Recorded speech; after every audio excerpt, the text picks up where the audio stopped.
அஸ்ஸலாமு அலைக்கும் வரஹ்மத்துல்லாஹி வபரகாத்துஹு. அன்பார்ந்த OH இஸ்லாம் சேனல் நேயர்களே, எல்லாம் வல்ல ஏக இறைவனுடைய அன்பும் அருளும் நம் அனைவர் மீதும் என்றும் நிலவட்டும்.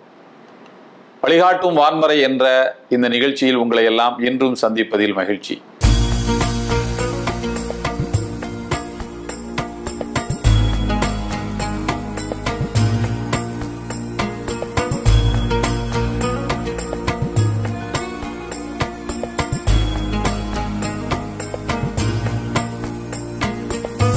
அல்லாஹு அக்பர்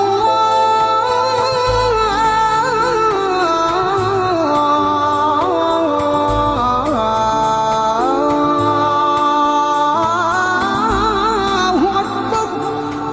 இந்த வீடியோவை உங்களுக்கு வழங்குபவர்கள் பேசஸ் pay, secure digital payments with multiple features and great success rate. அன்பானவர்களே, அப்பாசிய ஹிலாஃபத் என்று குறிப்பிடுவார்கள். அப்பாசிய பேரரசு, வம்சாவளி ஆட்சி முறை. இன்றைய ஈராக் நாட்டினுடைய தலைநகர், அன்றைய தலைநகர் பக்தாத். அந்த பக்தாதை தலைமையிடமாக கொண்டு உலகத்தினுடைய பெரும்பகுதியில் மிக பெரும் அரசாட்சியை நடத்தியவர்கள் அப்பாசிய வம்சாவளி ஆட்சியினர். அந்த ஆட்சியாளர்களின் வரிசையில் அல் மஹ்தி என்கின்ற ஒரு சிறப்பான ஆட்சியாளர் உண்டு. ஒரு நாள் அவர் தன்னுடைய அரண்மனையில் தான் வளர்த்து வந்த வளர்ப்பு புறாக்களுக்கு தீனி போட்டுக் கொண்டிருந்தார்.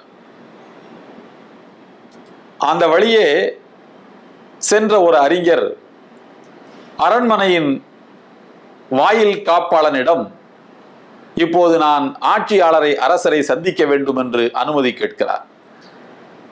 ஆட்சியாளர் அரசருடைய உதவியாளரிடம் சென்று தகவலை கூறுகிறார். உதவியாளரோ வந்திருப்பவரின் நோக்கம் என்ன என்று தெரிந்து கொண்டு அரசரிடம் நேரம் பெற்றுக் கொடுக்கிறார். அரசரும் சந்திக்க அனுமதித்து விட்டார். அந்த ஏழை அறிஞர் அரண்மனைக்குள் வருகிறார்.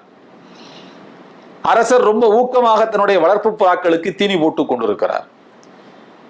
இதை பார்த்த மாத்திரத்தில் அந்த அறிஞர் சொன்னார், ஒன்று தெரியுமா அரசர் அவர்களே, ஆட்சியாளர் அவர்களே, யார் ஒருவர் புறாக்களுக்கு தீனி போட்டு வளர்த்து அவற்றை பேணுகிறாரோ அப்படிப்பட்ட அந்த மனிதருக்கு எல்லாம் வல்ல ஏக இறைவன் சுவனத்தில் ஒரு மிகப்பெரிய இடத்தை வைத்திருக்கின்றான் என்று நபிகள் நாயகம் அவர்கள் சொன்னார்கள் என்று சொல்றார். நபிகள் நாயகத்தினுடைய பொன்மொழிகளை நன்கறிந்தவர் கலீஃபா அல் மஹ்தி.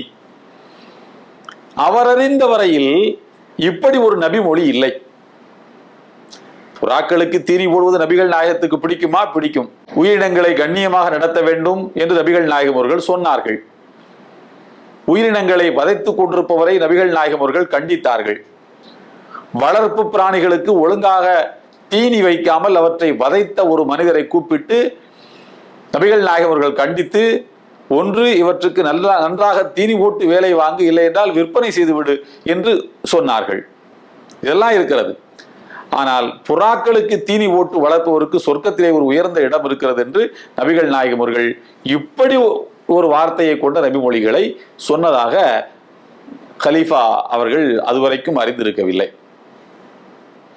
உடனே மளமளவென்று தன்னுடைய உதவியாளரை கூப்பிட்டு, இன்னொரு உதவியாளர், அவர்தான் காசு பணங்களை நிர்வாகம் செய்பவர், அவரை கூப்பிட்டு காதிலே ரகசிய ஒரு செய்தி ஒன்றை சொல்கிறார்.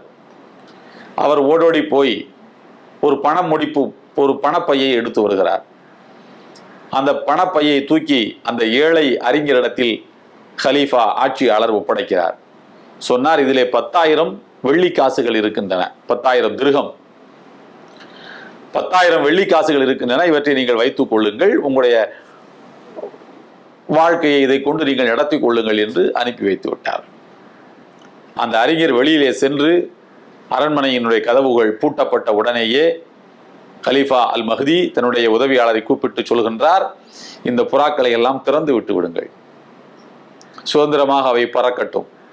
இன்று முதல் அரண்மனையிலே புறாக்களை வளர்ப்பதில்லை என்று தன்னுடைய முடிவை அறிவிக்கின்றார். அப்போது இன்னொரு உதவியாளர் கேட்டார், என்ன கலீஃபா அவர்களே, இப்போதுதானே ஒரு நபிமொழியை சொல்லிவிட்டு போனார், புறாக்களை நன்றாக தீனி போட்டு வளர்த்து பராமரிப்பவருக்கு சொர்க்கத்திலே ஒரு உயர்ந்த இடம் கிடைக்கும் என்று நபிகள் நாயகம் அவர்களே சொல்லியிருப்பதாக சொல்கின்றாரே என்று. கலீஃபா அல் மஹதி சொன்னார், நபிகள் நாயகம் அவர்கள் அப்படி சொல்லவே இல்லை. உயிரினங்களை பராமரிப்பது, தீனி போடுவது நல்ல விஷயம் என்று வாழ்த்தினார்கள், பாராட்டினார்கள், அது வேறு. ஆனால் குறிப்பாக இப்படி ஒரு நபிமொழியை நபிகள் நாயகம் அவர்கள் சொல்லவில்லை என்பது எனக்கு நன்றாக தெரியும். உடனே அவர் கேட்டார், நபிகள் நாயகம் அவர்கள் சொல்லாத ஒன்றை சொன்னதாக ஒருவர் உங்களிடத்திலே வந்து சொல்கிறார் என்றால் அவரை சும்மாவா விட்டீர்கள்? நபிகள் நாயகம் அவர்களுடைய பொன்மொழிகள் புனிதமானவை. அவற்றில் பொய்யோ இடைச்செருகலோ கலக்கப்படக்கூடாது என்று நீங்கள் அதிலே மிக கவனமாக இருப்பீர்களே, அந்த அறிஞரிடத்தில் இப்படி ஏமாந்து விட்டீர்களே, சரி பிறகு ஏன் அதை திறந்து விட்டீர்கள் என்று கேட்டார். கலீஃபா அல் மஹதி சொன்னார், அவரை என்னை சந்தோஷப்படுத்த வேண்டும் என்று அவர் நினைத்திருக்கின்றார். அவரை அந்த நிலைக்கு கொண்டு வந்தது அவருடைய வறுமை. என்னை சந்தித்தால் நான் ஏதாவது பணம் கொடுப்பேன் என்றுதான் என்னை பார்க்க வந்திருக்கிறார். தன்னுடைய வறுமையை சொல்லி அவர் பணம் கேட்டிருக்க வேண்டும், அதற்குத்தான் அவர் வந்தார். ஆனால் புறாக்களுக்கு நான் தீனி போடுவதை பார்த்துவிட்டு என்னை சந்தோஷப்படுத்துவதற்காக புறாக்களை வளர்க்கறது சம்பந்தமாக நபிகள் நாயகம் சொர்க்கத்தில் இடம் கிடைக்கும்னு சொல்லிட்டாங்கன்னு என்னை சொல்லி ஒரு பொய்யை சொல்லி என்னை சந்தோஷப்படுத்துறாரு. நபிகள் நாயகத்தின் மீது ஒரு அறிஞரை பொய் சொல்ல தூண்டியது இந்த புறாக்கள் தான். ஆகையினால் இனிமேல் அவற்றை நான் வளர்க்க மாட்டேன் என்று. சரி, அவர் பொய் தான் சொல்றாருன்னு தெரியுது இல்ல, அப்ப அவரை தண்டிக்க வேண்டியதான் என்று உதவியாளர் கேட்டார். கலீஃபா அல் மஹதி சொன்னார், ஒரு அறிஞர் பொய் சொல்லித்தான் தன்னுடைய வறுமையை போக்கிக் கொள்ள முடியும் என்கின்ற நிலைக்கு அவரை ஆளாக்கிய குற்றத்தில் எனக்கும் ஒரு பங்கு இருக்கிறது. நான் தான் ஆட்சியாளர். ஒரு அறிஞர் பொய் சொல்லித்தான் தன்னுடைய வறுமையை போக்கிக் கொள்ள முடியும் என்று அவர் நினைத்ததில் எனக்கும் ஒரு பங்கு இருக்குது. நான் தான் ஆட்சியாளர். ஆகையினால் அந்த குற்றத்தை நான் ஏற்றுக்கொள்கிறேன் என்று உணர்த்த அவருக்கு நான் 10,000 வெள்ளி காசுகளை கொடுத்து அனுப்பி வைத்து விட்டேன். அவரை இன்னொரு முறை சந்திக்கின்ற போது கண்டிப்பாக நான் இப்படி எல்லா நபிகள் நாயகத்தின் மீது பொய் சொல்லாதீர்கள் என்று சொல்லுவேன் என்றார். அன்பானவர்களே, சில நேரங்களில் இப்படி ஏமாறுவதும் பிறர் நலனுக்காக ஏமாறுவதும் நல்லதே. அப்துல்லா பின் உமர் ரலியல்லாஹு தஆலா அன்ஹு அவர்களுடைய அருமை மகனார் அப்துல்லா மிகப்பெரிய சட்ட மேதை. நூற்றுக்கணக்கான அந்த காலத்திலே ஒரு மனிதன் இன்னொரு மனிதனை அடிமையாக வைத்திருக்கக்கூடிய அடிமை முறைகள் எல்லாம் நடைமுறையில் இருந்தன. பிறகு அதை ஒழித்தது இஸ்லாம். அப்படி நூற்றுக்கணக்கான அடிமைகளை ஒரே நேரத்தில் வைத்திருந்தவர்கள் அப்துல்லா இப்னு உமர். அவர்களிடத்தில் ஒரு வழக்கம் உண்டு. நள்ளிரவு நேரம் கடந்து யாரேனும் சிலர் தம்முடைய அடிமைகளில் யாரேனும் சிலர் இறை வணக்கத்தில் ஈடுபடுவார்களானால், அருள்மறையாம் திருக்குரானை தனிமையிலே உட்கார்ந்து அவர்கள் ஓதுவார்களானால், இப்படிப்பட்ட இறை தொடர்பை வளர்த்து கொள்ள வேண்டும் என்று விரும்புகின்ற அடிமைகளை எல்லாம் அந்த காட்சியை பார்த்த மாத்திரத்திலே கூப்பிட்டு நான் ஒன்றை விடுதலை செய்து விட்டேன் என்று சொல்லிவிடுவார்கள். அப்படிப்பட்ட ஒரு தாராள மனதுக்காக இப்படியெல்லாம் அவர்கள் செய்வார்கள் என்கிற அந்த செய்தி அவர்களுடைய அடிமைகளுக்கு மத்தியில் மெல்ல மெல்ல கசிகிறது. அதனால சில அடிமைகள் என்ன செய்கிறார்கள் என்றால், அவர்களுடைய பார்வையில படுற மாதிரி உட்கார்ந்து ராத்திரி நேரத்தில் சப்தமாக குர்ஆன் ஓதுவது, இரவு நேரங்களில் நள்ளிரவை கடந்து சப்தமாக ஓதிக்கொண்டு தொழுவது, இப்படியாக அவர்களை ஏமாற்ற ஆரம்பித்தார்கள். இப்படி சில அடிமைகள் மொத்தமாக விடுதலை செய்யப்பட வேண்டிய ஒரு சூழல் அவர்களுக்கு ஏற்பட்டது. ஒருவர் வந்து சொன்னார், ஒன்று உங்களுக்கு தெரிகிறதா, உங்களுடைய அடிமைகள் எல்லாம் உங்களை ஏமாற்றுகிறார்கள்னு உங்களுக்கு தெரியுதான்னு கேட்டார் ஒருத்தர் வந்து. அப்துல்லா இப்னு உமர் அவர்கள் ஒரு அழகான வார்த்தையை சொன்னார்கள், லைன் ஹதஊனா லஹு லன் ஹதஅனா லஹு. அந்த இறைவனை காட்டி அவர்கள் என்னை ஏமாற்றுவார்கள் என்றால் அந்த இறைவனுக்காக நான் ஏமாறுவேன் வேண்டும் என்று சொன்னார்கள்.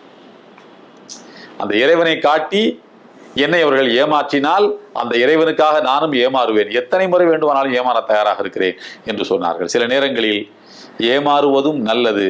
அந்த ஏமாற்று என்கிற அந்த பண்பில் பிறர் நலம் இருக்குமானால், ஏமாறுவதில் பிறருக்கு நன்மை இருக்குமானால் ஏமாறுவதும் நல்லது என்பதையும் இந்த வசனங்கள் நமக்கு உணர்த்தி காட்டுகின்றன. எல்லாம் வல்ல இறைவனுடைய அன்பும் அருளும் நம் அனைவர் மீதும் என்றும் நிலவட்டும். இந்த வீடியோ உங்களுக்கு பிடிச்சிருந்தா லைக் பண்ணுங்க, ஷேர் பண்ணுங்க, கமெண்ட் பண்ணுங்க.